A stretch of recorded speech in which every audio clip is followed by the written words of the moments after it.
Alright. So today we're gonna go. Oh, okay. Yeah. Please sign in, and then today is basically this basic workshop for the circuits, and then we're gonna go over like some basic stuff, and then in the end we're gonna have a good group project. There's 3 tasks that everyone's gonna do, and it's gonna be a good learning. So let's get started. So here's the sign in link again if anybody hasn't done it yet. So let's get started. So what is electricity? Electricity is basically existence of charge either on a surface or as it flows like a current. So a charge can be either electron or proton. Electron has a negative charge. Protons have a positive charge. I think we all kind of had it in the physics classes we took. But if you never took a physics class, electricity basically happens because there's charges really small that they flow or they're static on some surface that make electricity happen. And here's a shape for it. For example, a battery can provide a current to a resistor and the current can flow, and these are charges that are going to go through it. So, but then what is a circuit? A circuit is basically a closed loop of all of these components that when they are closed, you're going to have electricity, particles flow like electrons, and then we're going to have a flow of electrons, which is flow of charges, then we're going to have a current happening. So in order to have a circuit, we need a power source, a conductive path, which is basically wires, a load, can be anything, can be a light bulb, can be a resistor or anything, and that actually consumes electrical energy, and we can have some controls like switches. So next slide is basically talking about the same thing. Power source we need a conductive path, which is wires, can be anything. Load, oh, the understanding the term load is really important because anytime we talk about a load is basically can be anything that consumes energy in our circuit. Can be resistors, can be light bulb, can be an IC, can be a microcontroller, anything can be a load and we need to give power to it. It can be a motor. And then a control device is basically can also be like a microcontroller control that can control your voltage current to get the result that you want. Controls are going to be really fun topic in mechanical engineering, electrical engineering. They're really interesting. One of my favorite topics as well. So let's get started with voltage. So in mechanical aspects, we have a potential energy, and a potential energy happens from if you're on a really high height, then you're gonna have a potential energy happening. So a voltage is basically the same thing, but in electrical systems. So if we want to look at a voltage in a water analogy, we can see it that as something is really getting high, it has a high potential. And in water analogy, voltage is basically the height of the water that we have. Anybody has any questions?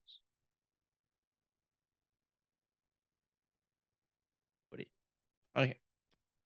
So then we're gonna have different type of voltages. So we have a direct voltage.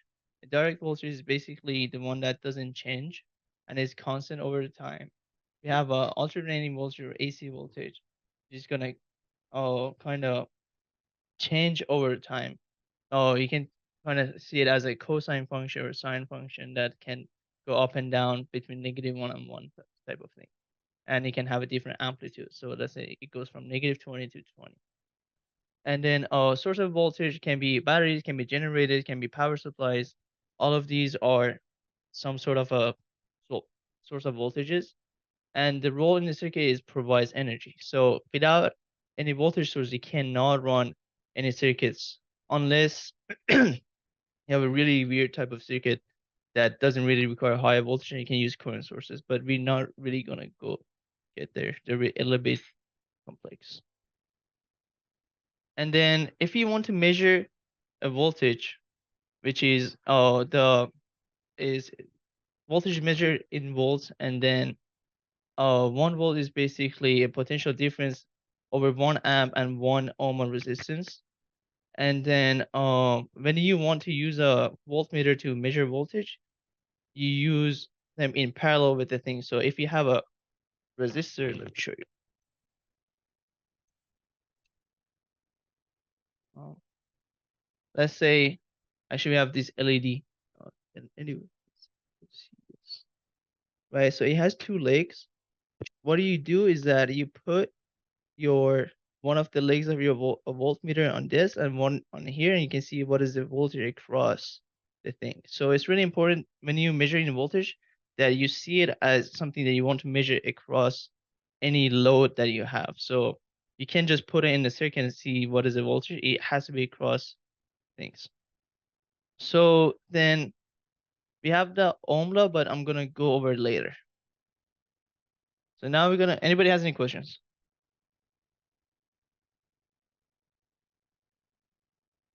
Anybody has any questions? We're good so far, Sheena. Okay. Also, I actually have a question for you guys. So imagine you have two of your chargers and you connect them with a wire together and you put them into a, let's say, a wall. What happens? Not your wall, but your DC or like whatever. Put them into the same output. Anybody knows what's gonna happen? Is it gonna blow up? Is it gonna nothing's gonna happen? What is gonna happen? Anybody knows? Can you It's repeat the gonna question? short. It's gonna Oh, short? okay. Hmm? It's gonna short? No, No. no, it's not gonna short. Anybody has any other opinion or like answers? Yeah, why nothing's gonna happen?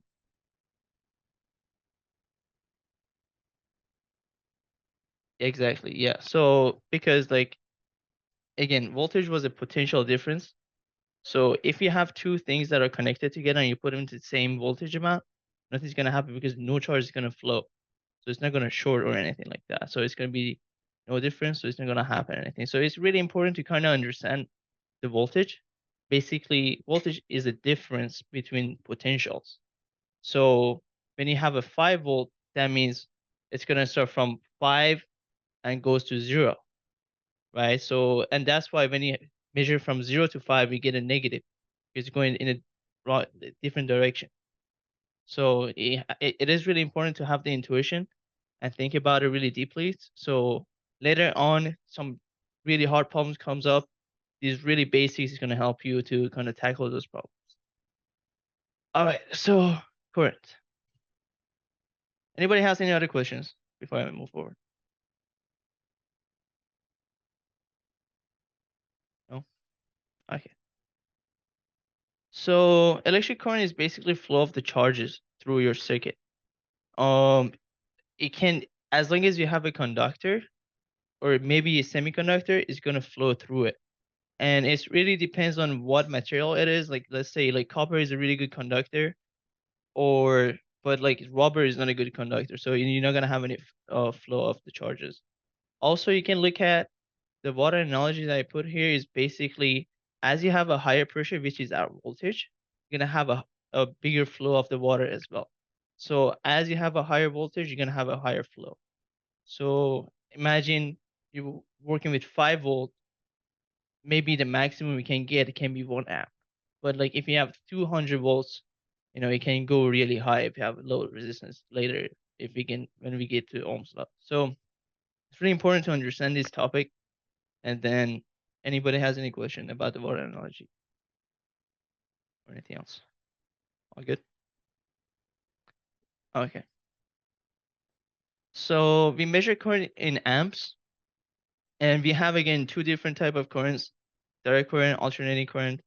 Uh, direct current is like voltage; it's not gonna change over the time. But alternate current or AC current is basically changing its direction, right? So if it's going up over time, it's gonna go down. So it's gonna periodic again. And we have a direction of the current. So we have conventional current and electron flow. So conventional current is basically from positive terminal of your battery going to negative terminal, and the electron flow is basically opposite that. So electrons are always going opposite that, because if you remember, electrons had a negative charge, they're attracted to the positive side, so to protons. So they want to go the other way, but the flow is a little bit different in the circuit. So here also we have a picture, so to kind of make it better.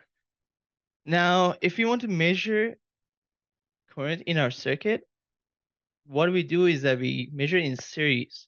So if you have a voltmeter and you have a load that you want to measure how much current is going through it, you need to use your voltmeter as something that's going to complete the circuit. So you're gonna open your circuit, you're gonna put a voltmeter and connect the two wires to the voltmeter. So the current is basically gonna go through your voltmeter, which makes it measure that. So questions. Anybody have any questions? Like any problems or anything? Okay. So when we measuring current, is does our what is it called voltmeter has a high resistance or low resistance?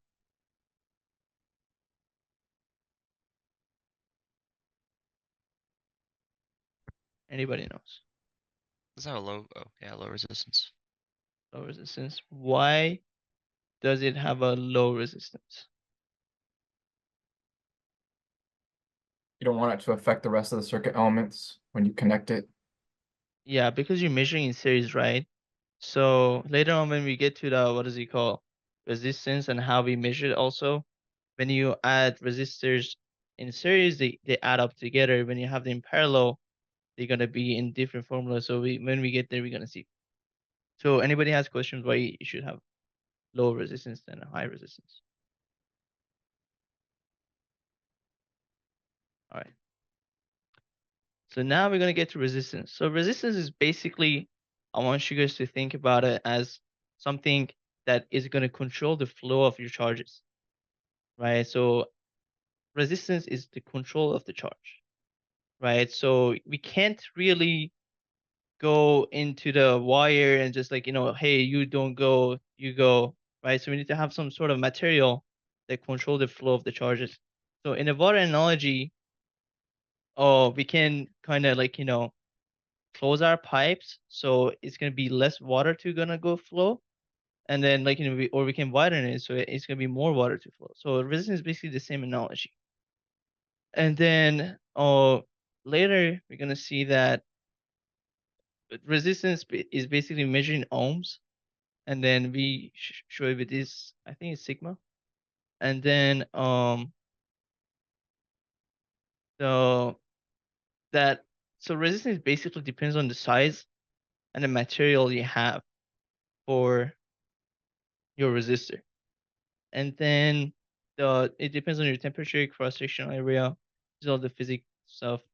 I don't really remember myself well, so yeah, but then again, just think about resistor as something that control your flow. And it's really important to kind of understand it because flow of the charge is dangerous. Any high voltage might not be dangerous. As you have a high potential, you're not going to jump off a cliff, right? But when you jump off it, it's going to have a higher speed. So think of it this way. Any high flow of the charge can be dangerous. So you want to control it with your resistance, right? So it's really important. Anybody has any questions about this?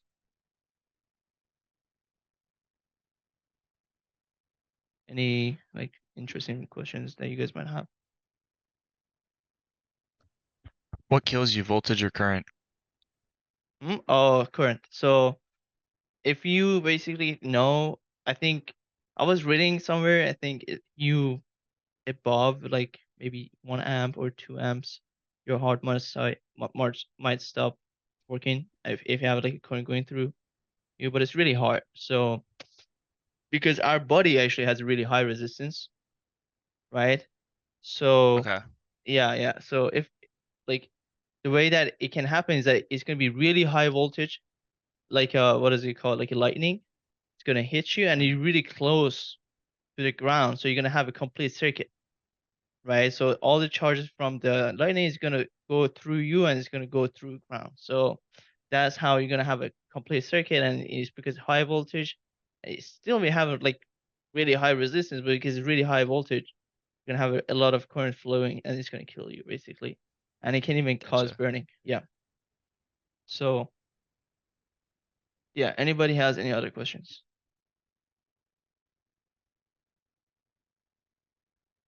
All good? Okay. So now we're gonna kind of go through resistance because again, they are basically one of the things that we can really easily control in our circuits. And we have two terms that are really important when dealing with circuits: parallel and series, right? So two couplers are in series when they only share one node, or let's say the end, the let's say the end of one of the resistors sharing the head of the other one. So it's really important. So tail to head type of thing that is gonna be in series, right? But when they're in parallel, they're sharing two legs at the same time. So their head is at the same spot and their legs at the same spot. So it's really important to kind of understand this. If you have two things that are sharing two nodes, they're going to be in parallel, right? And here we have a transitive property. So basically it says if A and B are in parallel, B and C are in parallel, A and C are going to be in parallel because three things are in parallel, right? And if they're like two things are in series, then the third one is also in series with them. Any questions? No? Good? I have a quick question. Yeah. So if something's in parallel, is it automatically in series because it would have a common node? Oh, no, they're not in series because, Or what does it call? In series, if they so they're only like have, mutually exclusive? yeah, it's like different. So like if they're sharing two nodes, they're always in parallel, right? But if it's only one node, it's basically in series, Okay, right? So you can't say, oh, because they're sharing two nodes and they're sharing one node, they're also in series. Then it's gonna confuse. It's not gonna work because later on we're gonna see why it's not gonna be like that.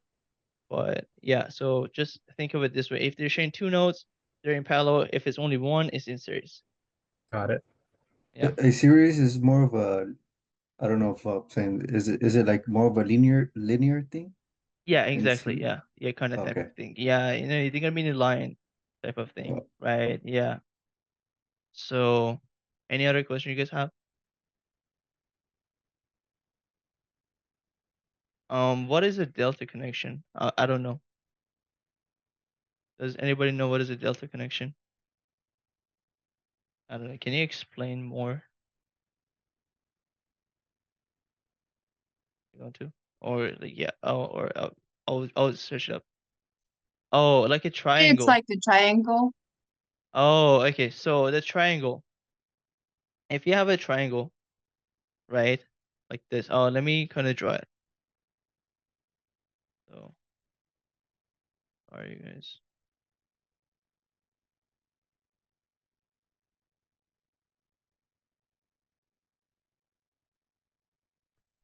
Alright, can you guys see? Everyone can do it, but imagine we have triangle, right? Like this, right? So these two are only sharing one node. These two are sharing only one node. These two are sharing only one node, right? So we can't say these two are sharing node. They're all in series. But it would have been different if we had another resistor here. Because then this guy was parallel with this and in series with these. Cena, by the way, we can't see your cursor, so maybe you can draw like an arrow or something. Oh, okay, sorry. Yeah. Oh, let me highlight this. So these two are gonna be in parallel now. And the rest, right? And then these, and again this guy, very in series. Right? Oh, and I'm gonna show you guys how we're gonna get started with how we can solve these type of problems. Right? It's just really simple ones, but then if you take circuits classes, they're gonna go through these a lot more, and just practice is gonna help a lot too. Gonna understand the parallel and series. But yeah, any question? I hope I helped.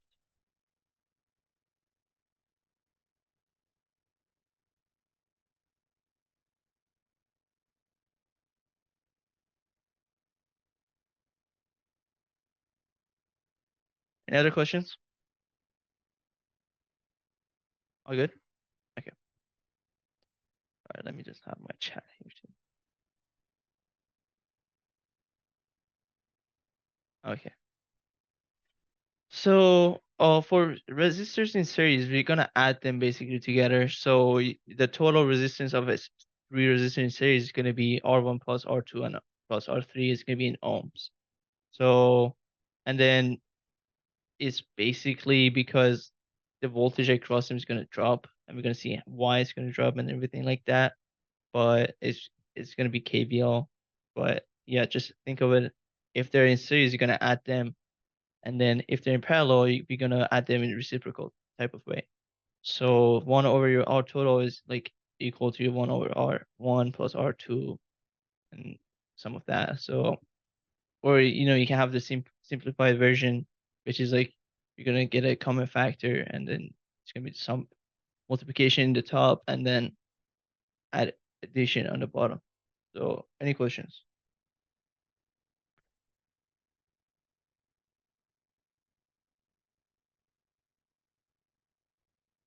All right, so we're gonna get to the fun one. So we want to kind of find the equivalent resistance of a circuit, right? And then what do you need to do again? You need to find the nodes that they have in common, right? And then you slowly calculate one, and then you draw your circuit to have a less resistor in that circuit in the second picture. And you go again and again and again till you're gonna end up with only one resistor. And what I would say is that you need to start from the innermost with less connection, and you're gonna kind of build it up from there. Oh, in the example next one we're gonna see. Anybody has any question about this though, before we start kind of practicing?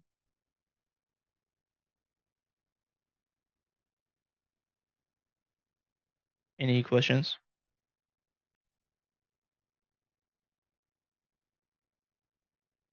All good? All right, so I want you guys like take 5 to 10 minutes to kind of find the equivalent resistance of this circuit. What I need you guys to do is basically end up with one resistance that shows all the resistors here.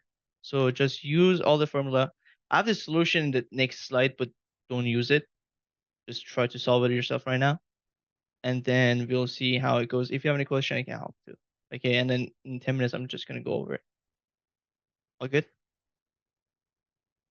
Everyone's okay? Anybody has any questions before we start? Good to go. Okay, sounds good. Yeah, 10 minutes. I'm just gonna have a timer. I'll be just checking the chat. Okay.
All right, so I think some people are gonna doing well and some people are gonna suck. So I'm gonna go back again for the people who are gonna.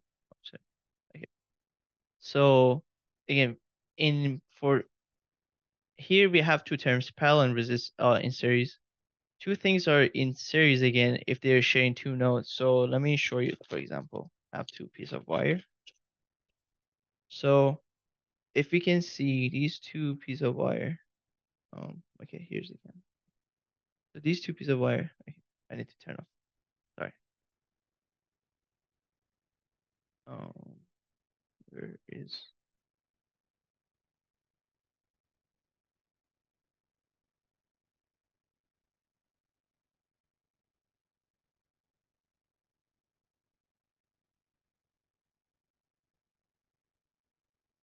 right?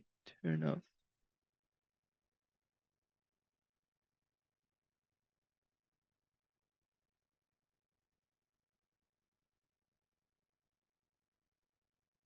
Anybody knows how I can turn off my virtual background? I can show. You have to open Zoom itself on settings and then go to background and Oh, it's in the background FX. Okay, yeah. yeah. Thank you. Okay. So we have one room here.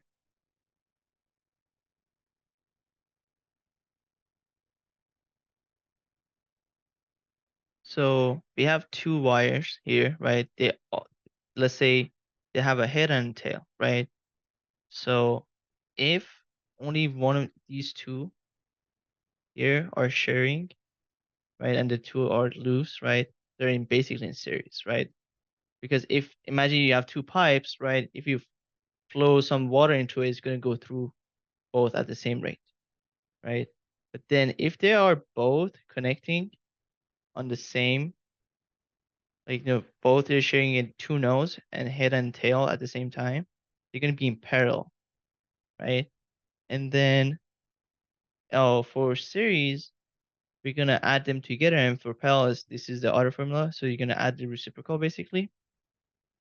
And then in order to have the equivalent resistance of a circuit, we only need to end up with one resistor in the end. So the tip is that you start redrawing your circuit every time. You're going to start from the innermost, simplest one. You're just going to see if they're parallel, you're going to do that. And if they're like in series, you're going to add them, right? Till you end up with only one resistor. Alrighty. Okay, so I hope I answered your question. Please let me know.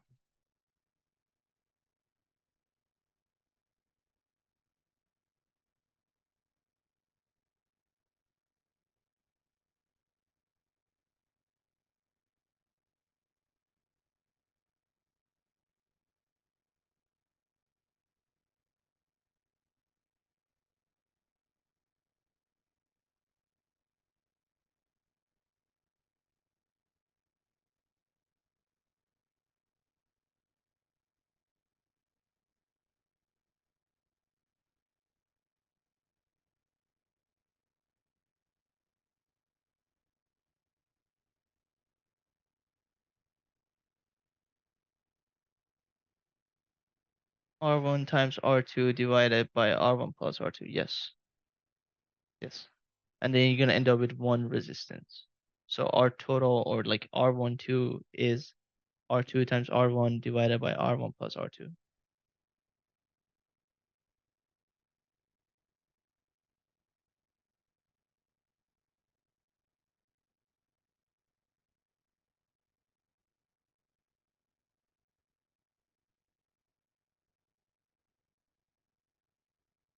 Anybody has any other questions?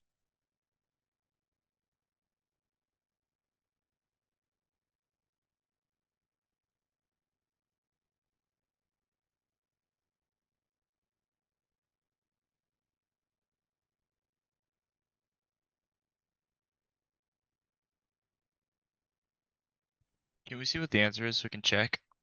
I mean, the answer is if I go to the next slides, on the next slide, so you can check it. You should Okay. get 238.5 ohm, basically. All right. Right, yeah. So let me see.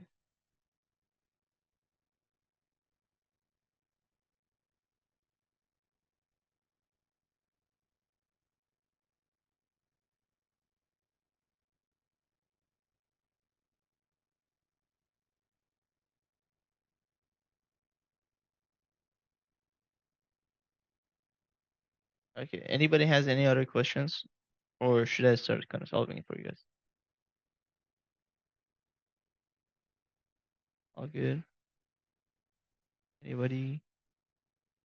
1, 2, 3. Okay, so I have the solution here, but if you guys want to, I can solve it again and we can just go through it again together. Just say yes or no. Do I do it again or no? Yes. Do it again. Okay. So I will do it again. Okay, so let me stop the share. I'm gonna have my cheat sheet here, obviously, because I want to look at my answer. But whiteboard.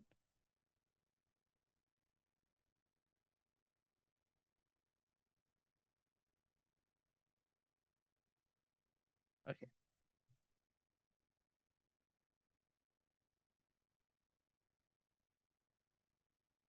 Share screen.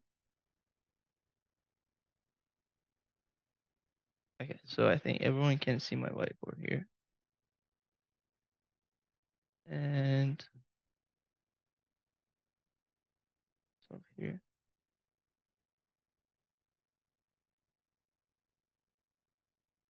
Okay. So let me just redraw this really quick.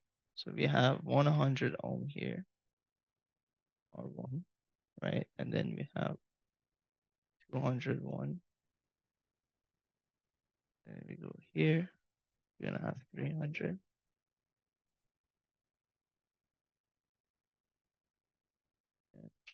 600. I have 200 here. Okay, so I'm gonna have the chat open too. All right, so what is the relation between 200 and 600 here? So are they in series or parallel? Parallel. Parallel. Right. Okay. So because again, so let's just start again. So we want to go from the innermost simplest one. So if this is really complex, we can't tell. We can kind of solve the circuit from here, but these are not connected, so we don't really know what is the relationship between them, right? But the best solution to start from is like here. This is the innermost, very deep in the circuit. So we're gonna start from here. So R5 and R4 are parallel. So R5 is parallel with R4. So we can tell that the total, right, is going to be 200 times 600 divided by 200 plus 600, right? So, and then the cheat sheet says 12 times 10 to the 4 divided by 800. We end up with basically 150 ohm, right? So what is the second step we have to take here? Redraw the circuit. Right. So we go and redraw this guy really quick, right? So these basically what happened is that this guy is gonna come here, right? So they're gonna combine. So it's gonna be here, right? So this is 150 ohm. This is 300, 200, and 100. So what is the relation between 300 and 150 here? Are they in series or parallel?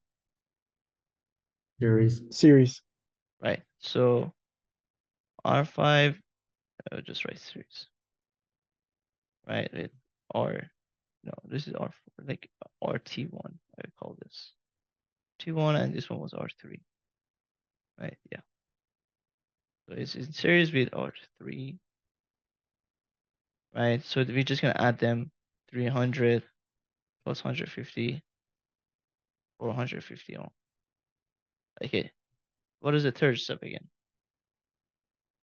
What do we do? We gotta draw. Right. We draw again. So it's gonna be right. So 450, and then this is 200 and 100. So this is RT2, I call it R2 and R1. What is the relationship between RT2 and R2? Or parallel. Right, because they are sharing two nodes, right? One here, and if we can ignore this wire. If there was a wire here, they could just be touching each other, right? So again, two nodes. So 450 times 200 divided by 450 plus 200, right? And then it's, what is it called? 138.5 basically, just by my old calculations. And then again here on the fourth step, what is the fourth step again? We do, Drawing. right? So we just gonna redraw. So this guy is gonna come here again. We have 100, and then last one, 138.5, 100, and right. So are they in series or parallel? Series. Right. So we're gonna add them together, which is 238.5. Okay. So anybody has any other questions?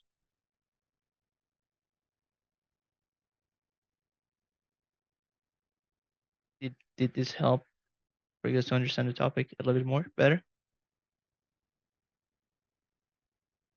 Or do you want me Yes. to? Okay, so I'm gonna stop sharing, go back to the slides.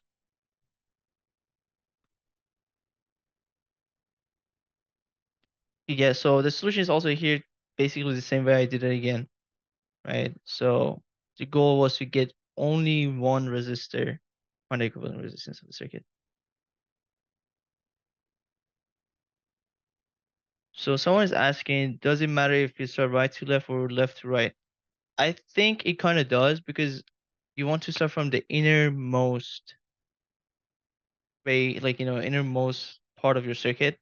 And in here, it was the rightmost one, right? Because it was the less complex one that you could kind of start like closing your circuit and go that way, right? But because on the left side, the circuit wasn't really complete, we couldn't really tell what is the relation, right? We can't really tell what is the relation between R1 and R2. Are they really in series or in parallel? We can't tell. So that's why we have to start from the simplest, right, innermost. Anybody has any other questions? All good? Okay. So now we kind of going to get, oh, sorry. I need to just move this. No. I don't know what is happening with my cameras, but okay. So Ohm's law. So Ohm's law is really important in any circuits that we kind of see. It is one of the fundamental formula that is used in electrical engineering. You're gonna see it in like so many places, and it kind of relates your resistance and your flow to your potential energy, which was voltage, right? Again, resistance is the control over your flow, right? And voltage is your potential. So how they are relating is that if you increase your flow and decrease your resistance, your potential is basically the same thing. But if you increase your potential and you keep something constant, let's say resistance, your flow is going to increase, right? And we can't really control the flow because it's really hard. So the only way to control it is only by resistance in this way, right? So Ohm's law, always remember it, like, we can always move these things around. So let's say I is going to be V over R, and R is basically what V over I. So these are all the relationships that are really important.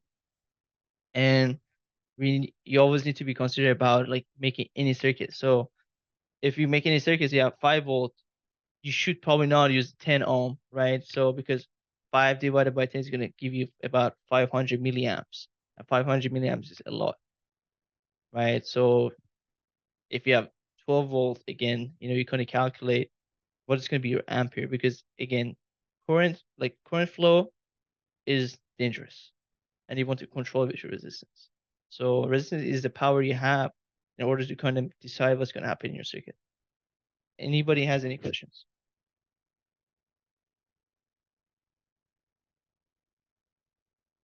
Any questions?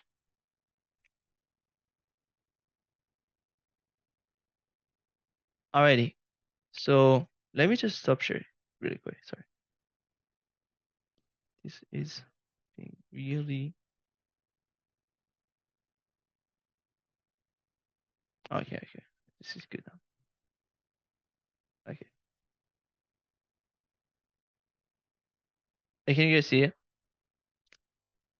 Now, we're gonna basically go use the LT spice to see what is the current going through R1. Okay. So, did you guys download LT spice and everything? Basically, or nobody did. I got Yeah. download. All right. Okay. So I'm gonna open LT spice. We're gonna make the circuit. I'm gonna show you how. If you're on Mac, it's gonna be a little bit more complicated into when you're gonna run it. So if you didn't watch the videos, maybe watch them later after lecture, but you can ask the mentors that are in the meeting too. They can help you and we'll see how everything goes. Okay. And you can ask me too. So let me just stop sharing screen again.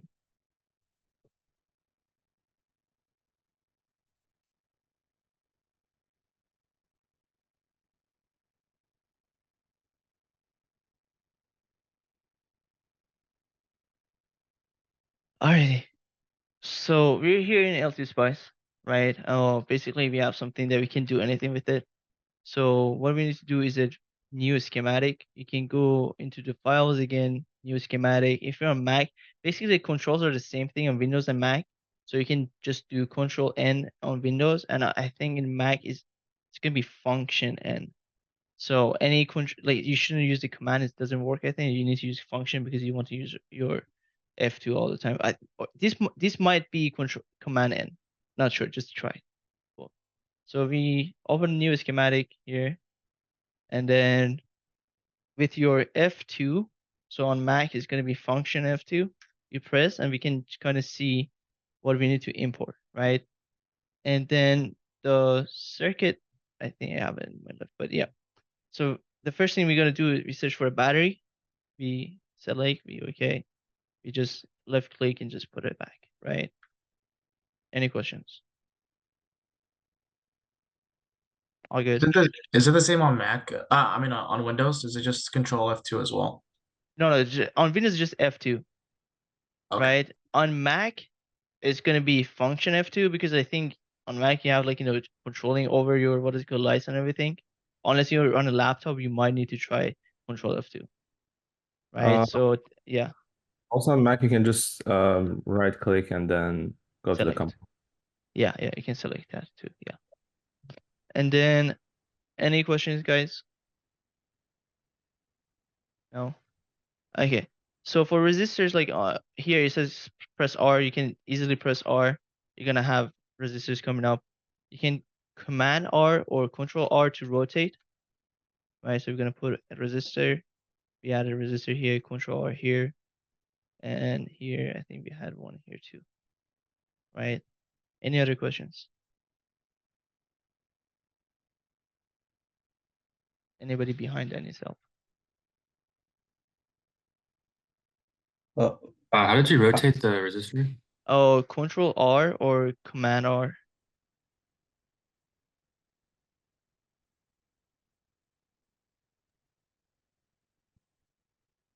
um, Yes. how can you insert the battery So press in a F. different way? Are you on Windows or Mac? I have a laptop, but I don't have that. I don't know how to use my F2 key. Okay, so I think you might need to use Control F2 or function F2. If you have function F2, it might come up. Control. No, No, it doesn't work. do function Fn. Um, No, No? doesn't work. Okay. So I think over here, draft. So yeah, so you right click, you go to the draft, and there's components, All right. right? Oh, okay. I think I just pressed P. Yeah. Yeah, it's P. All right, cool. Thank you. Okay. Yeah. No, I think some people are on Windows and then laptop. And then I don't have a Windows laptop, so I don't really know, but typically it should be function or control that you press them at the same time. But yeah, okay. So, but again, right click, draft, components, and you can get it. Yeah. Yeah. Yeah, mine says, you know how yours says F2, mine says P, so I guess I just press P. Oh, okay, okay. Yeah, yeah. Just knowing the shortcuts is going to be really helpful, especially like knowing LT Spice. If you can take any circuits class, it's going to be really handy because you can solve a problem and you can just check the things that you want to know, and you can just double check your answers. So if you learn LT Spice in any circuits class, you can be happy. So yeah. And then for the wires, we can press F3, or on top here is wire, right? Oh, if you're in different system or anything, check what is the shortcut. But it should be F3, I think. For me, it was on Mac and everything. So we start wiring things up again. Right? You just go, go, go.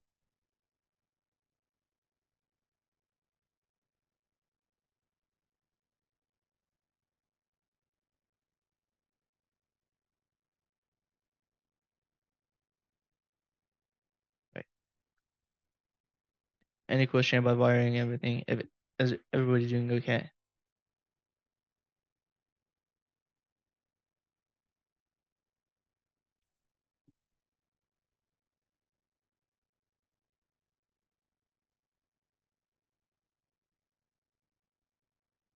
On the left, oh, it's a battery. So when you search battery, you should see this. You can use any voltage component too, as long as like you just put on the right amount. It's not gonna be like too complex or anything, so it should be fine. Yeah, that should be also okay. Is it this one? This. Yeah, thank you. Yeah, yeah, yeah. It should be fine as long as like you have the right, what is it called, value for it. Should be fine. Okay. So now we need to enter the value for all of these. So what I want you guys to do is that, this one was a 5 volt, this one was 100, I think, right? And what you do is that you go on this one, not the name, not the R3 or V1, on the value they have. You right click and you can now replace it. Right? So you put the values, right? So 200, let's say here. Was this 200 also, guys? No, this one is a 300. This is a 300. And then this one is a 600. And then this one is a 200. Anybody has any questions?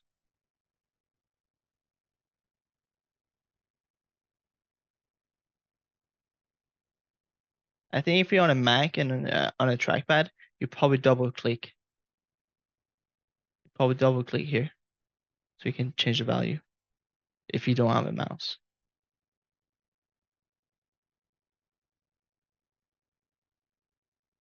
Any trouble, problems, anything? I have a quick question. How do I rotate the resistor to make it Oh, horizontal?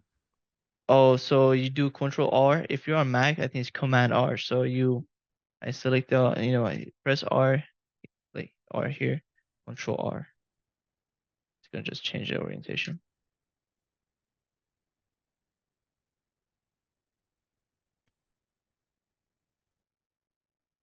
If you want to move, here is a F7 So you select, let's say I select this one, and I move it around.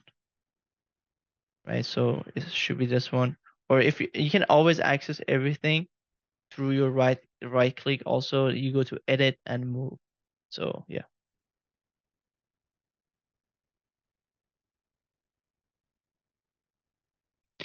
Anybody has any other questions?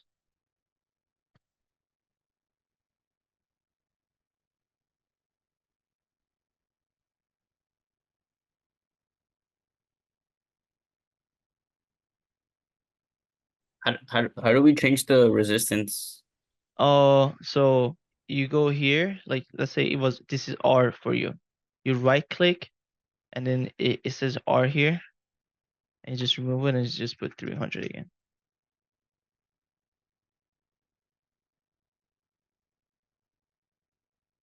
And if you're on a laptop trackpad, I think you should double click there, right at the spot. Not the R2, but the MTR that they have, or like the MTV that was here.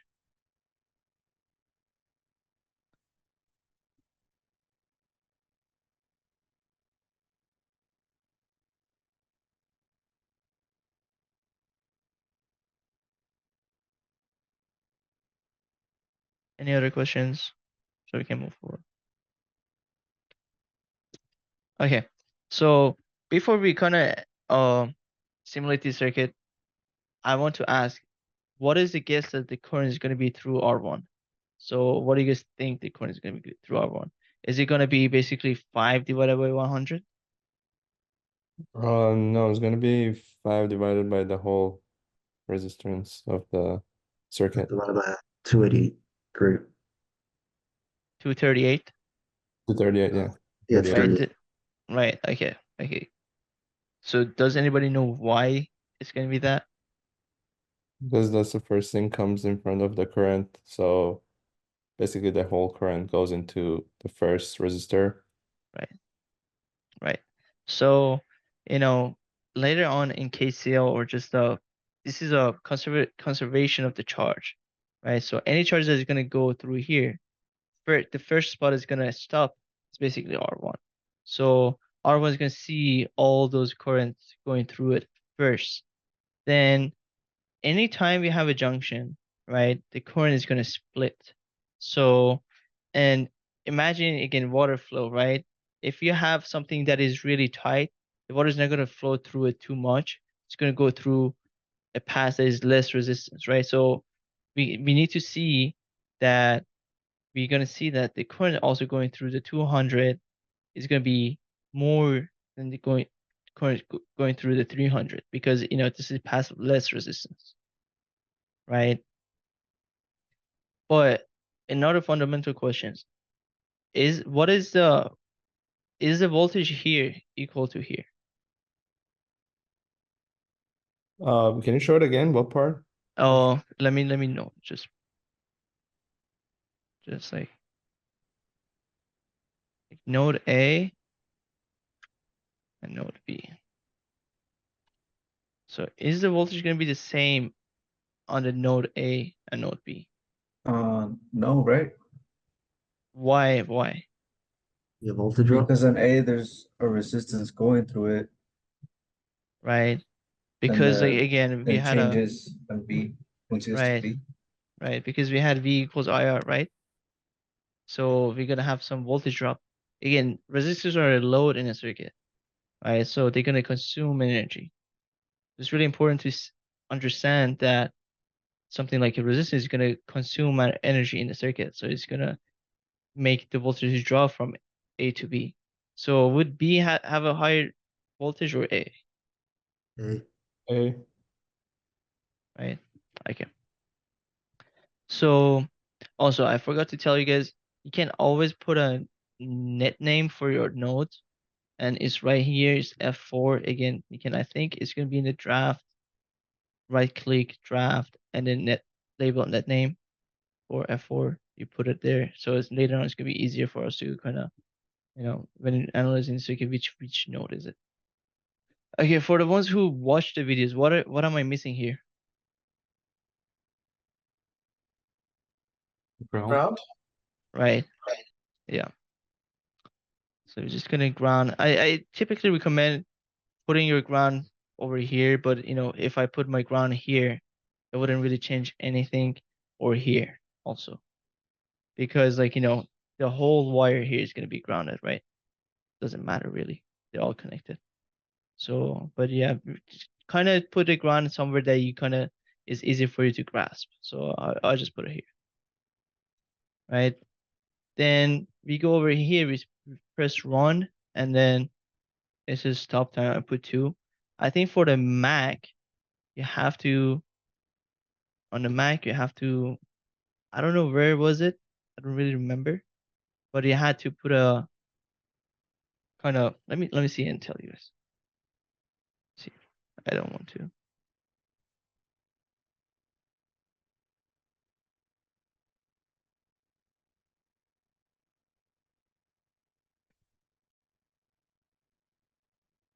Oh, it's a .op data label that I think you put. No, it's not that one. It's a spice directive. Yeah. You go to, again, double click or right click spice directive, and you just do .tran to like what we have here. And you should have it be able to run. You can end up with the black screen. Is anybody doing any questions? Could you show how you got the ground again?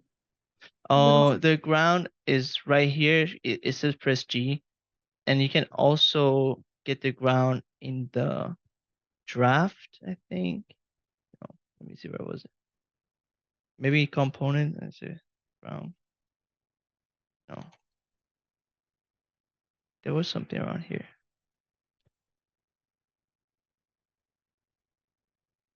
Wire component.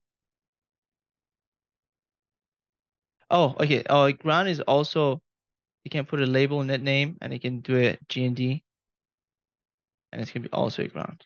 It's fine. So you can either just select it with G, or just so you can go to net name. On the Mac, I think you have to go to net name. That's the difference. Yeah. Sina, quick question. Yes. For your volt, so are you using a capacitor or is that a voltage source on the left? Yeah. Oh, this is a battery. So on the F2, when you search, and you can either put a voltage, and let's go, circle is gonna come up, or you can search battery, and it's just gonna be battery. Okay, thank you. Yeah, it's up to you. Yeah, they should have the same result. Sina, the command is plan 2, right? For the components. The one right next to the ground. You have that trend too. Is that from This? Oh, no, that one was oh, you double click draft and spice directive, so I think should be S. Oh yeah. Yeah. So the command that I'm gonna add is that trend too, right? Yeah, .tran too. Yeah. Thank you.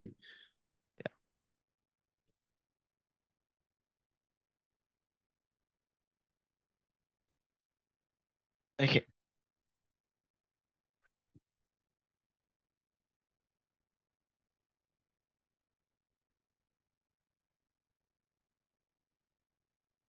Anybody has any questions?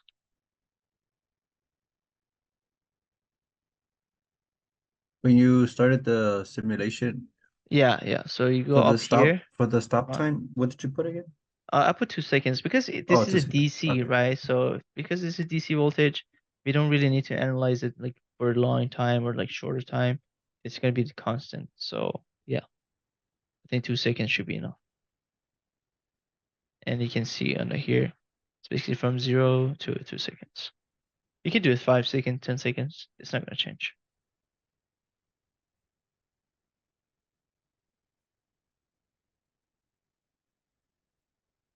Okay. Are we good, guys? Now.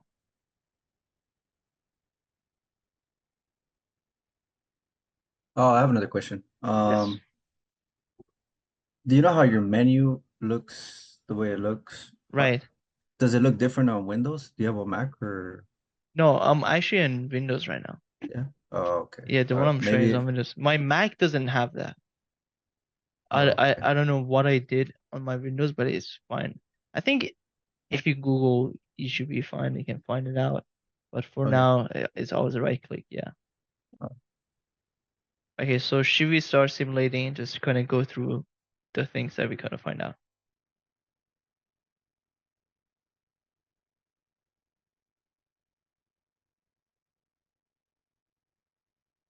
Okay. So I want you again. So here we kind of see the number we say about two. What does it call?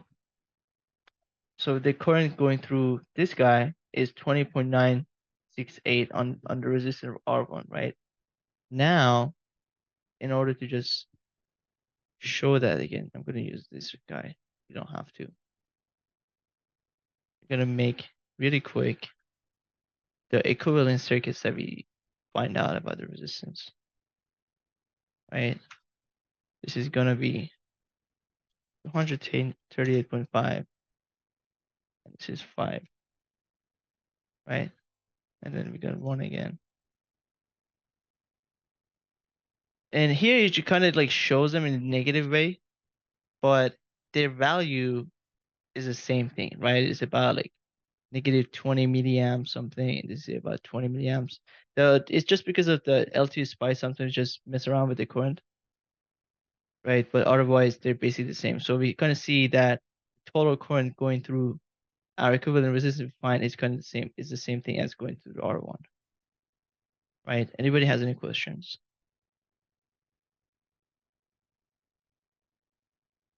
I just missed the part that you just ran it. So we just clicked on the run. Run. That's Yeah. You can double run it again. And I'm just close this, run it again. And yeah, we have two different circuits. Right? Okay, so again, another thing that we said is that the current going through the 300 R2 is going to be less than 200, right? Because this is a path of less resistance. So this is a 200, this is a 300. So we can see that the R2, the blue one, is way less than the R3, which is a 200 one. And again, if you have a path of less resistance, it's going to follow that. It wants to go through a path of less resistance, right? And then again, voltages at point node A. Here now we're gonna have voltages, and it shows VA, right? So it's the red one. So it's a drop across the 100 ohm, and we can kind of find out because the current going through this one is how much? Again, let me see. IR1, which is about 21 milliamp, right? So 21 milliamp times 100, you're gonna get about 2 volts, right? So the voltage drop plus this is 2 volts. So we're going to end up with about 3 volts after that, right? So we're going to have a V equals IR and drop through that. A is going to be about 3 volts, right? Then we said B is going to have a less voltage. Oh, it's fine if you get negative 20. It's the L2 space direction. Sometimes we just mess up. Just care more about the value you get, like the magnitude. And if the magnitude is going to be the same thing, that means you did it right. Typically, when you do it for your circuits classes, you might get here it's going to say negative, there's going to say positive. Just make sure you follow the same convention. It should be fine. Yeah. And then again, we said B is going to be less than A. So voltage at B is going to be around 1 volt. So the voltage at node B was less than A, right? And then here we should have more current going through again. And it's going to kind of color code for you guys so you can see whatever you have.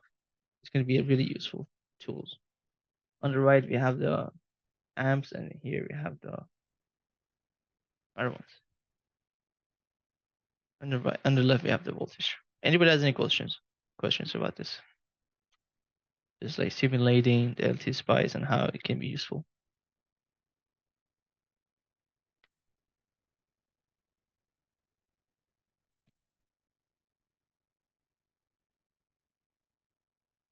Any questions?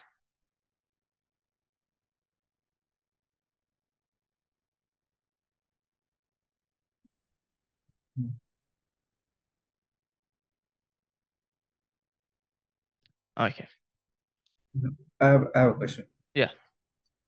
So you for in node B, the voltage dropped to like 1 volt, right? Yeah, the voltage is going to be about 1 volt. It's like 967 milliamp volts. And then it's gonna go through less. So what happens? Would it still go through the resistor 4? Like since the resistor 5 has less resistance, Yeah, there's going to be current through resistor 4 for sure. it would just be less voltage than 1 volt, right? Yeah, so if you want to calculate the current going through this, because we know it's kind of about 1 volt, right? So 1 divided by 600 ohm is basically what? 1/6, that's 10 to the negative 2, right? So 0.33 or something. I don't know. Yeah. Where is it? I have R4. You have about, what is it called? 1.6128, about that milliamps.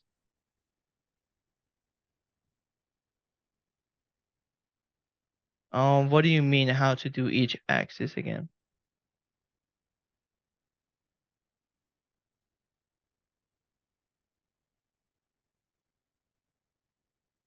Like 2 different circuits?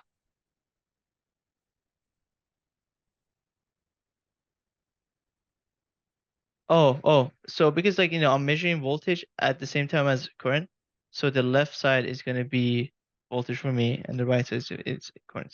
And the bottom is time.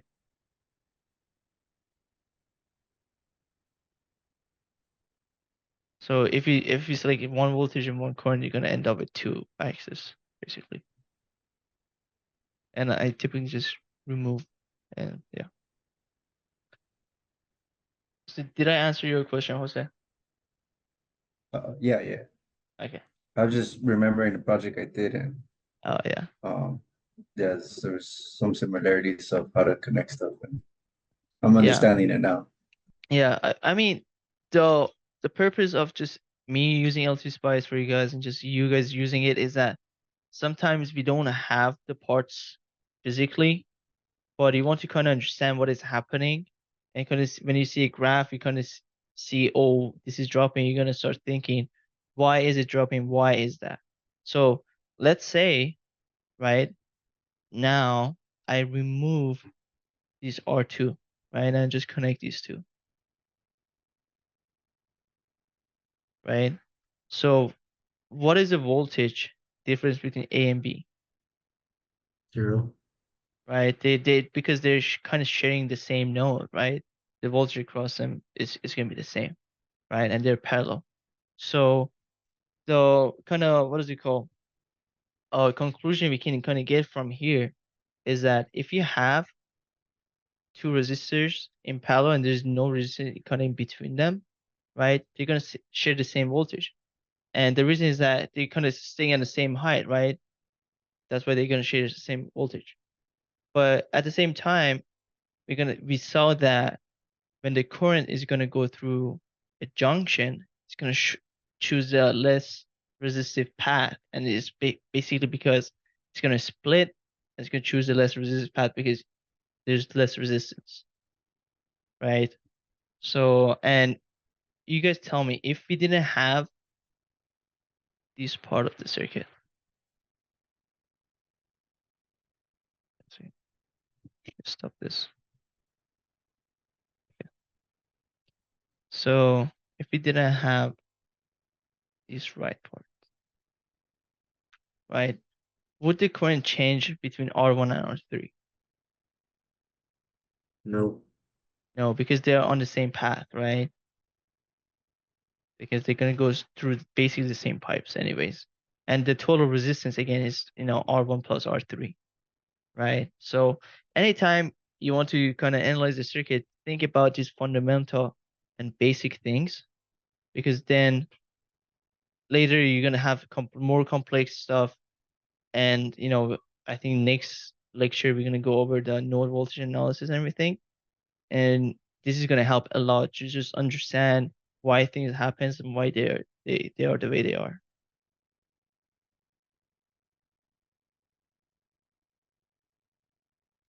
Are A and B two cables and the resistors are placed throughout to control the flow? Yeah, basically. Basically, again, resistors are one of our choices to control the flow, and we choose them based on how much flow we want and how much basic potential energy we have, right? So if you want to jump off of 1 meter, right, and you want to be really fast, you want something that has less friction, right? Because then there's less friction, there's less forcing upward, you're gonna go faster, right? But then if you have 10, you want to jump off a 10 meter, or you want to slide off of that, you want something that has a little bit more friction because you don't want to go too fast and break your foot or anything like that. So think of it that way too. Yeah. Okay, so are we good with LTO Spice? Anybody has any questions or we want to check something new? All good? Yeah. So I'm thinking maybe we take a 10 minutes break and we come back and we continue with the rest of the thing and just like in 10 minutes we'll be back. Sounds good to everyone? All right, okay, 10 minutes.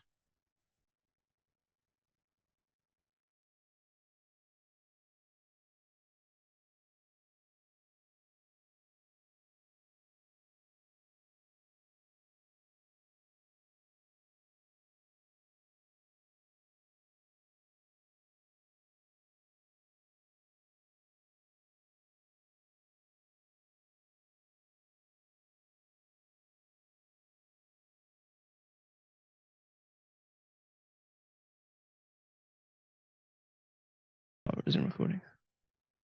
All right, thank you for letting me know. Well, okay, so I'm just gonna start from Kirchhoff's law.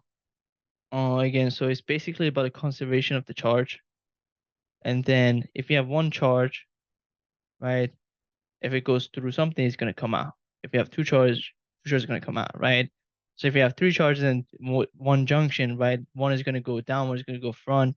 So the total is gonna be equal, right? So anything that enters a junction, right, should be equal to anything that exits, right? Here they write it as like I entering plus I exiting is equal 0.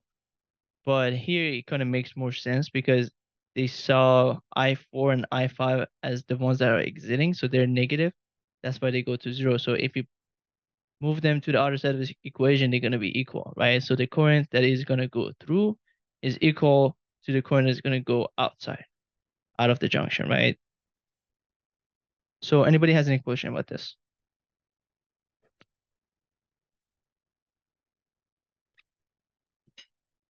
But can you explain a little bit why it's called the conservation of charge? Like just, is it Oh, just like it's how it says it conserve the charge or? oh, okay. So what is a current again?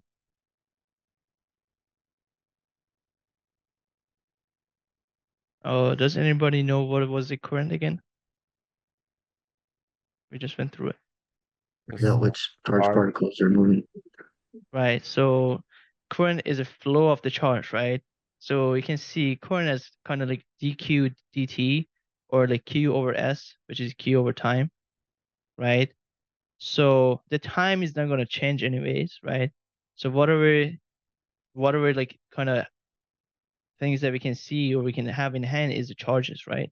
So if you have 5 charges, second one going through one junction, they need to come out anyways, right? So maybe 2, 3, or 3, 2, their sum should be equal still, right? So that is why it's a conservation of the charge, right? We talk about the current, right? Uh, correct me if I'm wrong. Is this like the node we were A and B? Yeah, This is the okay. yeah. So this is the fundamental of the node voltage analysis. Later on, we're gonna go through. but it's really important to just kind of understand that anything that goes in is going to come out. So if you don't count for it, you're going to have something wrong in the equation, right? And anytime you see a current is splitting into a junction, right, you know that it is a KCL. So you have to have this, let's say I1 going through that is going to be equal to I2 and I3 that's going to go out, right? So just have the mindset of just counting for all of those things that are going to go into it and come out, right? Because if you, let's say you forget one to put into the equation, you're going to have a wrong value and it's going to be not good. Any other questions?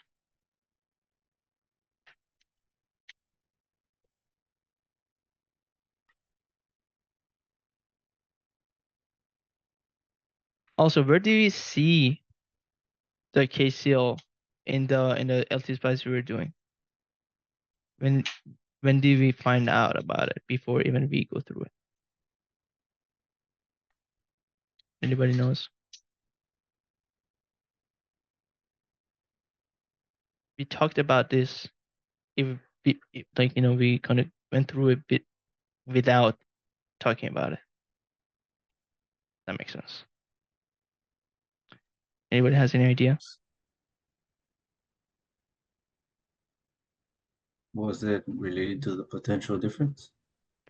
No, when basically when we had the total resistance, we saw the currents are going to be the same through R1 and RT, right? So we kind of saw that the current that went in is going to be equal no matter what is your resistance, your total, or you have one resistor there, right?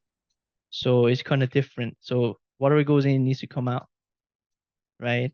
So that was the fundamental thing that we kind of find out even before we going through the KCL. Anybody has any questions? All good. Okay, so we are gonna solve KCL problems tomorrow. So I want you guys to just kind of understand and grasp what is it called? Just whatever we did in the L2 spice more, like how things are they work, behave, and everything. Because the node voltage analysis and KCL and KVL are gonna be a little bit more complex. So I want to give you guys a little bit more time on that. And then we're gonna have Kirchhoff voltage law, which is basically saying in any loop or any closed circuit, as long as you have any loads, the voltage in the end is going to be 0, right? And we kind of saw it that voltage was dropping across any resistor, like as they were like in series, right? So that is basically that. Also, the Kirchhoff voltage law is the fundamental in the place that we kind of find out how we can sum the resistors together if they're in series or in parallel, right? Because we knew that if they're in series, the current going through them is the same thing, so we can just factor out the current and just sum the resistors, right? And then for when they were like parallel, the voltage across them was the same and the current was different. So that was the behavior that people saw in the really old ages. Anybody has any questions about KVL?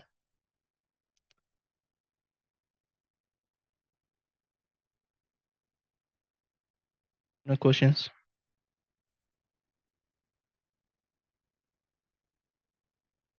Okay. So I would say voltage divider is a really important concept. Just not because like it's in theory is good, but in application also we're gonna use it a lot. Is basically again the concept of I have resistors, I have a voltage, I want to control my flow, right? So voltage divider is something you're gonna use probably in industry in any project that you want to do or any PCB you see. Sometimes they have a 12 volt, they want to just use 6 volts, so they're gonna use a voltage divider, right? So it's really important to understand this. And if we have two resistors, right, R1 and R2, the voltage drop across R1 is the current that is going to go through these two, right? Times R1, right? So when we put that into the equation, the V out, which is the voltage after the drop at R1, is going to be V in R2 over R1 plus R2. So just think of the application of voltage divider, right? Oh, I have a 12-volt battery. I want to light up my LED, which needs 5 volt. What can I use, right? I can't connect it together. It's going to blow up, right? You're going to do a voltage divider, right? Oh, it needs 20 milliamps, right? So you choose the right resistors. You kind of calculate it. You do a voltage divider, and you get a branch of here. And you're going to start building your circuit again. And, obviously, you're going to have if you have a battery, you're just going to connect this here. Like, any question about this?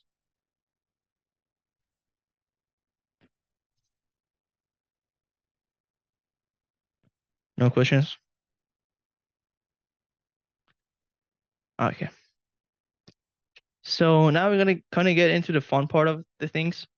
So if you don't have your pack ready with you, just have it. Just go grab it right now. I'm just gonna continue. Does anybody have it here? I'll just wait 2 minutes for you guys to get it.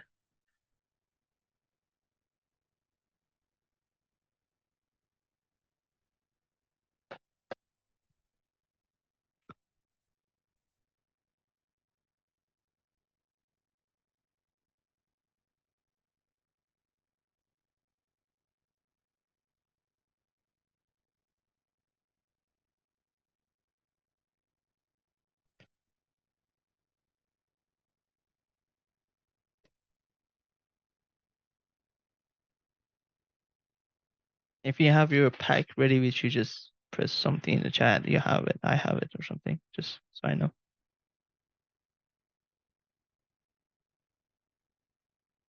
Alrighty.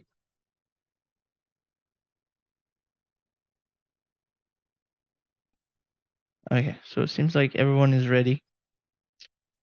So what we are gonna use in basic training and hack a lot is basically breadboard. Breadboards are small PCBs, right? Type of things, but they're changeable. So you can take out components out of them and just put them back, right? So what we have typically in a breadboard is that we're gonna have power lines, right? And kind of signal lines, what I call myself, right? Here it says terminal strips and bus strips. So these are your bus strips on the top and bottom, the blue and red ones. And then these ones are just your terminal strips, right? The purpose of these is that you plug, let's say, your ground to the blue one and your 5 volt here, right? Then these are all connected. So this line itself is going to be it's going to be grounded, and this one is going to be 5 volt. Anybody has any questions?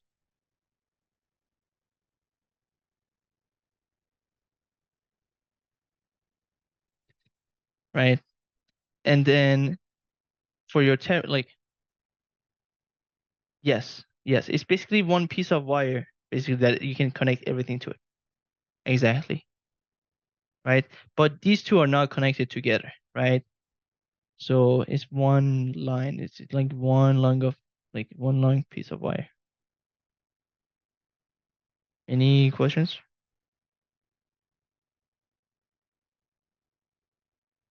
All right. And then here we have the horizontal rows. So if you pay attention, any horizontal ones, these 5, like 1, 2, 3, 4, 5, are connected to each other. So they act as the same piece of wire again, right? Any question? If this is too confusing or you have any questions?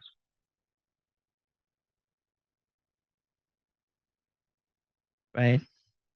So just to check if everyone can understand this, we are gonna do a check.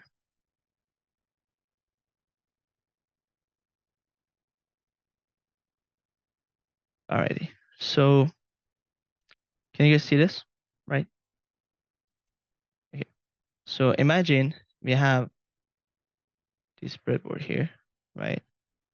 And then I can change the color. So these are our power ones, right? Right. And then we're gonna have 1, 2, 3, 4, 5. There's a space here. And my breadboard doesn't have the bottom ones, okay? So again.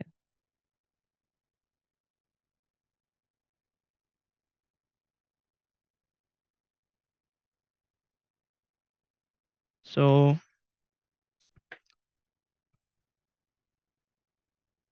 I want you guys to tell me, can I have a resistor here and in here, like both legs in the same spot?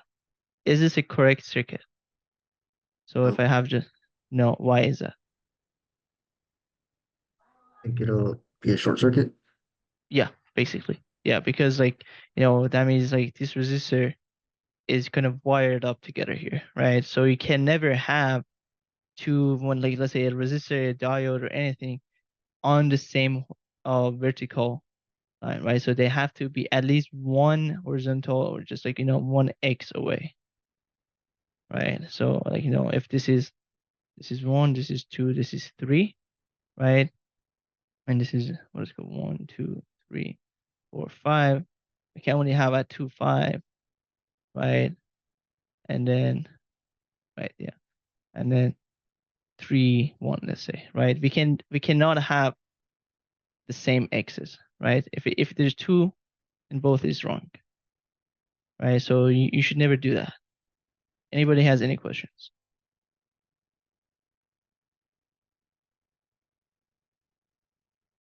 I didn't get that. You. Oh, okay. Yeah. So in your breadboard, can you see this? Right? So I can't have my LED this way. This way. You see it? It's on the same dots, right? Some same row, basically, right? It cannot be like that. Right? Cena, I just want to let you know again, we can't see your cursor on the whiteboard. So to make Oh it no, really no, no, clear. no. I'm showing my camera. Oh shoot, my fault. Yeah, yeah. Oh, now I see the, okay. Yeah, So yeah. Yeah, so it's kind of sharing the same things, right? So it shouldn't be on the same spot. But if I have my LED, let's say like this, you're gonna see it's kind of opening its leg and everything. So it's kind of from here to here, right? So this is a correct circuit that you can have.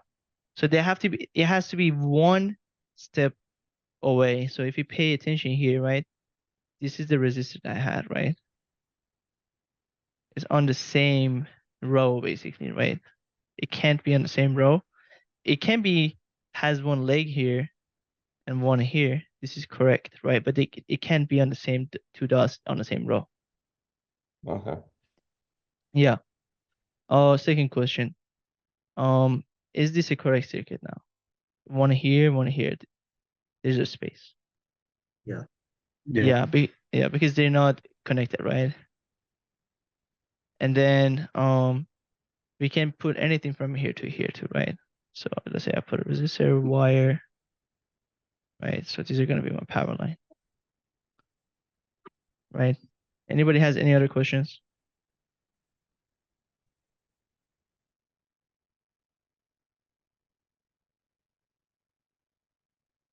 Any other questions? All good? Okay, so we're gonna continue.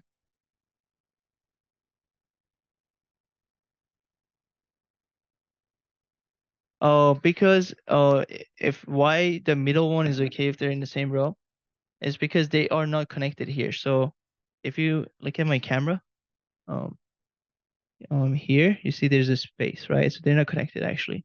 So you can have one, let's say in this dot, and then on the same dot on the bottom one. They're not connected, so it should be fine.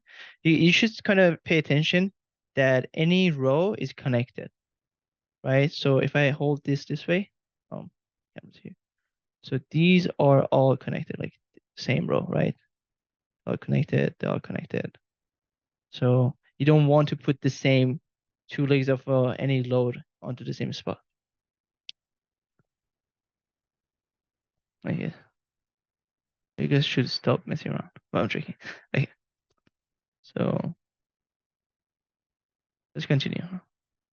Any other question you guys have?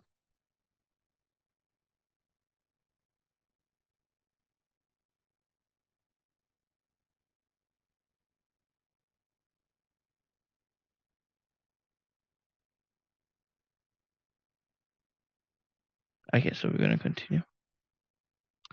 Resistor and resistor color codes. So this is something useful to know, right? And right now we didn't mark your resistor, so you need to kind of find out which one is which one, which one's in how many ohms, right? When we go to break rooms, you need to kind of know which one is which one. So the way you should read it, if you pick up any resistor, especially like the brown ones in your pack, they're like easier to read. They typically have 4 lines, right? Let's say I'm picking up this one. Like, oh, this is really small. I'm gonna pick up this one. Okay. So can you guys see this? Right. So if you pay attention, there is space between the 3 lines together, and then you're gonna have a gold, right? So that's the orientation you're gonna start reading from left to right. So we see a brown, at least for me, the big one. If you pick up the big one, you can follow me, follow with me. It's a really thick resistor, so if you can pick it up, that would be nice.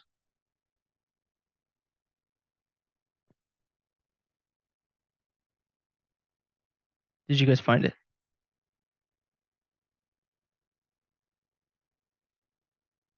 It's brown, black, red, gold. Yeah, that one. Yeah. So according to the, what does it call? The picture we have, what do you guys think is resistance going to be?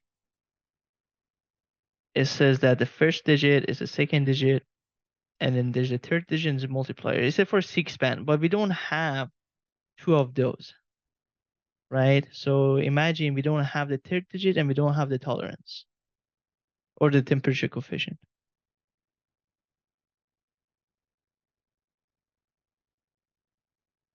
So there's no third digit and there's no temperature coefficient. So would it be 100 ohms? No, it should be 1000, right? So we have 1, 0, and there's no third digit, and then the multiplier is 100. So 10 times 100 is 1000, right? So again, if this is a little bit too confusing, let me go and I just wanted you guys to kind of guess, but the way you should read it is that the first 2 ones that you see is going to be the number you're going to have. Let's say 10, right? So because it's a black, it's a brown and black. So 1, 0, 10. And then the multiplier you're gonna multiply your digits or the number you have 10 by that multiplier. So if it's 10 times 100, it's gonna be 1000, right? So if we had a red, brown, and yellow, what would we have?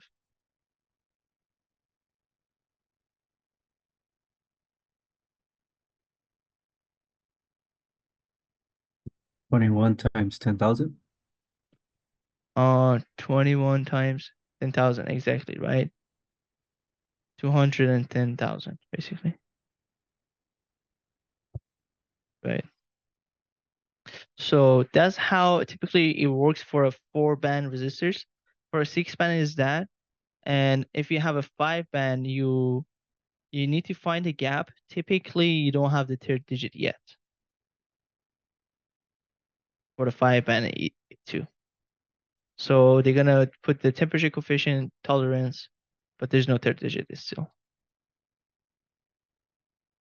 But does anybody know how we can measure the resistance using a voltmeter or the multimeter?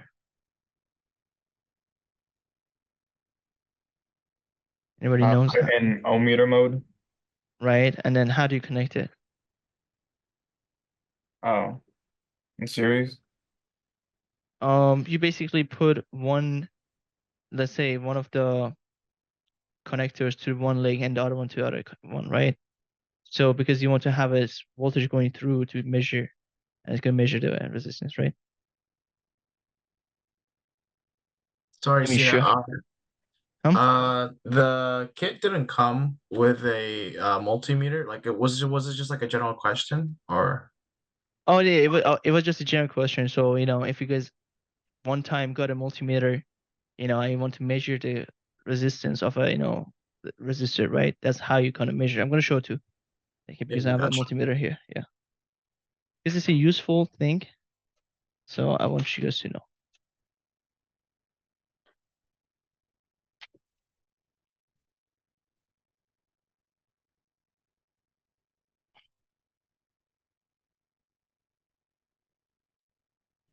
So can you guys see my multimeter? So this is how you put your wires. You put one in the comm and one in the volt and ohm meter if you have one, or like you find one. And I think mine is kind of dead right now. So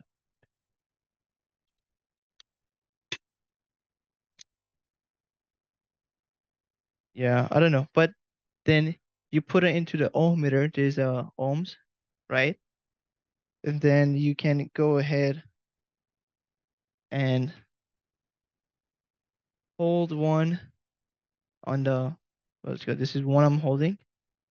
It's hard to show, but you put one here and just hold it, and you put the other one on the other leg and you hold it. So just for you to know, if you ever wanted to measure resistance using your own like multimeter, that's how you do it.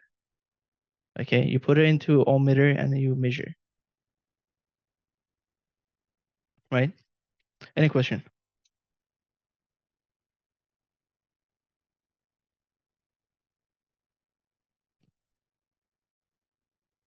No questions? Okay. So let's say we want to light up LED, right? So, and we have a 5-volt power source and we have maximum is 20 milliamps, right? What is the highest resistance we need to use here? Someone just shouted out.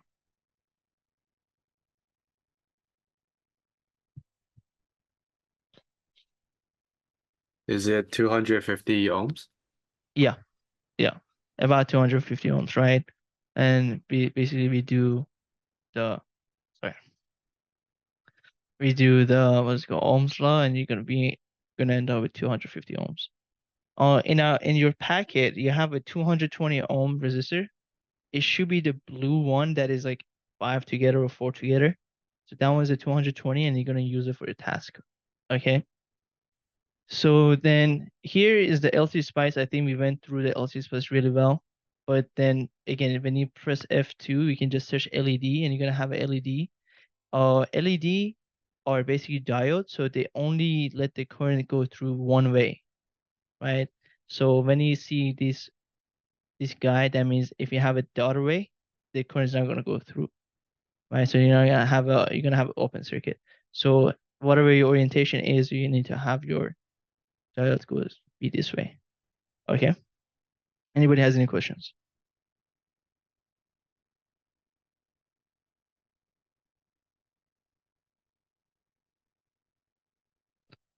No questions?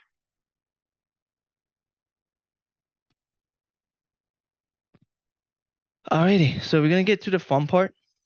We are gonna go to the break rooms.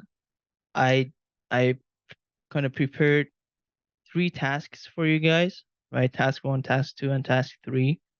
And every group is gonna submit a form just together. I want you guys to work together. Make the circuits happen, help each other. There's like 45 minutes if you have time about that. So help each other, try to get as much as you can done. And this way, I want to see which group does better, basically. It's kind of like a competition. And maybe tomorrow, or maybe tomorrow probably, if you guys submit it right away, I will come up with the winner, basically. So yeah, task 1 is to just make the this circuit actually on your breadboard. So you're gonna have a 5 volt, which is the power supply that we gave you. Is this dude here, the black one. Oh, later on, like in the end, I have some pictures here too. I just took them. So this is how you connect it. Make sure that one of these yellow ones is on the 5 volt, okay? They come on both on the 3.3 volts, so you just need to take it off and just put it here, right? And then this is how you connect the battery and you press the button, right? And this is the side view, so both needs to be inside your breadboard on the sides, okay? Any questions? Can you say that one more time? About the Uh, 5 volt? Okay, so if you pay attention here, can you see my cursor? Yeah. Yeah. So here it says 3.3. I know maybe your screen is a little bit small, but here is like 3.3, and this is like covering these two legs, right? And probably the other side when you have it is gonna be on 3.32, right? So you take it off and just put it at 5 volt, okay? So one here, one here. There's like 4 of these pins. You want to cover the 2 left ones. Okay? Here, 2 leftmost pins. Any questions? How did you connect the battery with the wire? Oh, this? Yeah. Oh, I think you guys should have this wire, right? And then you connect it. Oh, let me show. It should be in your pack.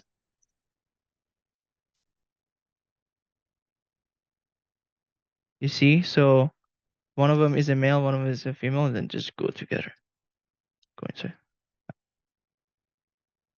Does anybody have this piece of wire, or nobody has it? I have it. Okay. Yeah, we do. We have it. Okay.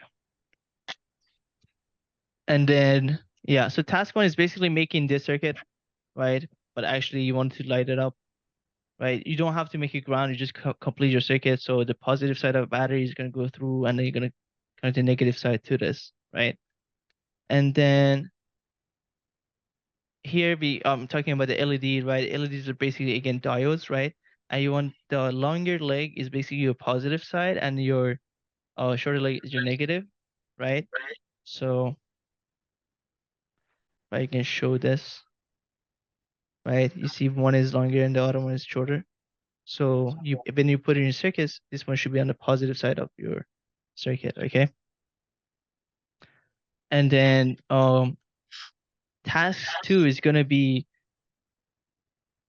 a little bit harder than task 1. So I want you guys to put LEDs in series, and then the third LED is gonna make your circuit basically stop working. So I want you guys to find out why it is happening and what solution you would come up with to kind of prevent that happening, okay? And then task 3 is that we're gonna call